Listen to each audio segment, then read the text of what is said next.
Well, there's been a concerning development in New South Wales as a new so-called equality bill is being brought before the state parliament. Joining us now to discuss the harm she believes this new legislation will impose if passed is Women's Forum CEO Rachael Wong. Rachael, great to see you. Thanks for coming on Outsiders.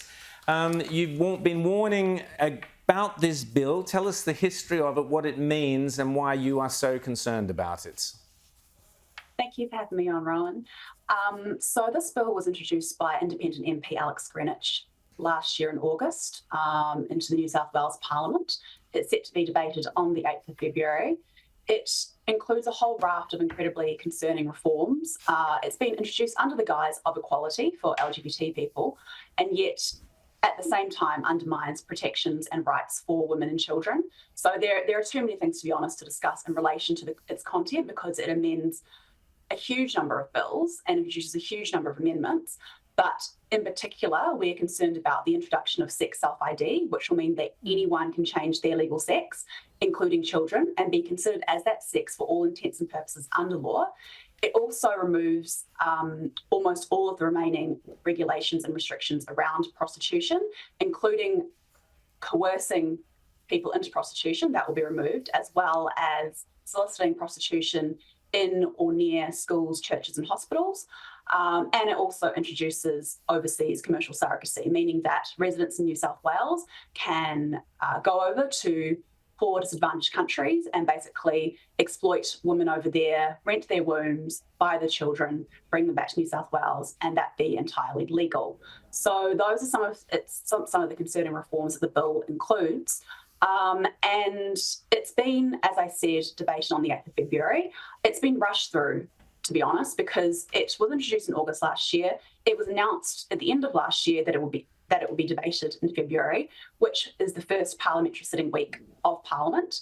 There's been very little to no consultation with concerned women's and children's groups. Of course, there's been plenty of consultation with LGBT groups, particularly trans activists, including the likes of ACON, who are responsible for embedding gender ideology throughout Australian institutions like media, like business, like government.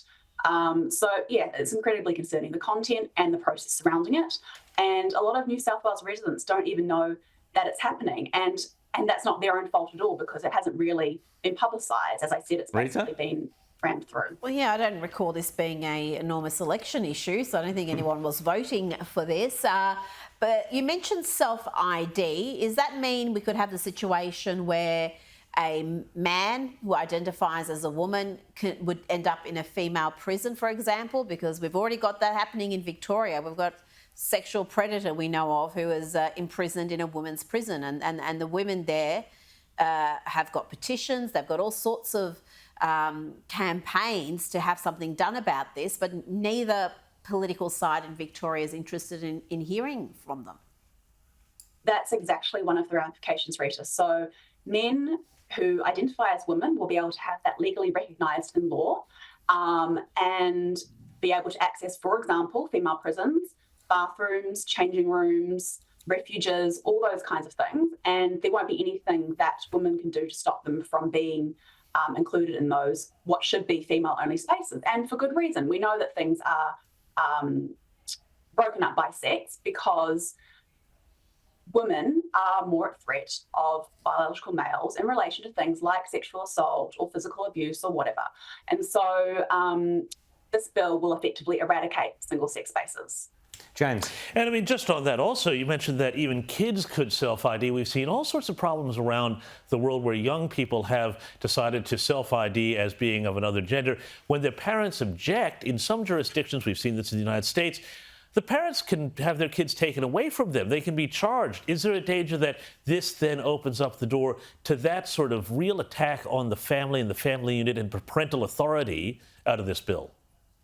Yeah, so this particular bill allows children under 16 to change their legal sex without their parents' consent if NCAT determines that it's reasonable.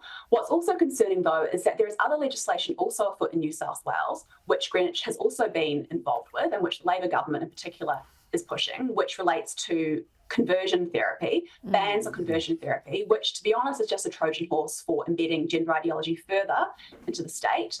And if that particular bill is anything like what we've seen in places like Victoria and anything like what Greenwich's draft bill has been like, then it will indeed criminalise parents and doctors and others who are trying to provide care to children who are struggling with gender dysphoria in a way that doesn't simply affirm their gender identity. Absolutely. James, quickly. Very quickly, Rachel, just because Alex Greenwich is such a power broker in the New South Wales Parliament, the Chris Minns government relies on him for a lot of stuff. What are the chances of this getting up?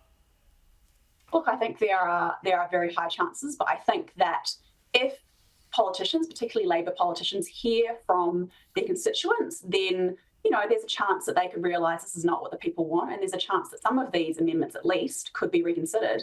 But in addition to contacting Labor members, I think it's really important for the Libs to actually stand up against this. I know in Queensland last year, the Liberals actually voted as a bloc against self-ID, so I'd hope to at least see that from the Liberals in New South Wales, if not more, if not actual strong opposition against these incredibly harmful reforms. So, Good luck Rachel, with we that. want the Libs in New South Wales. Come on, Libs, find your backbone, stand up, support Rachel on this, and all parents, speak to your Liberal MPs. Let's get behind this thing. Rachel, have you got a petition? Should people go to Women's Forum Australia.org? Yes, we do have a petition at womensforumaustralia.org/protect New South Wales. There's already over 8,500 signatures. We expect a lot more over the next couple of weeks before the bill's debated. Fantastic. Well, we'll get you a lot more today. Let's get on to that, folks. We're going to take a short break now. Sorry, we'll talk more about it. Thanks, Rachel, so much.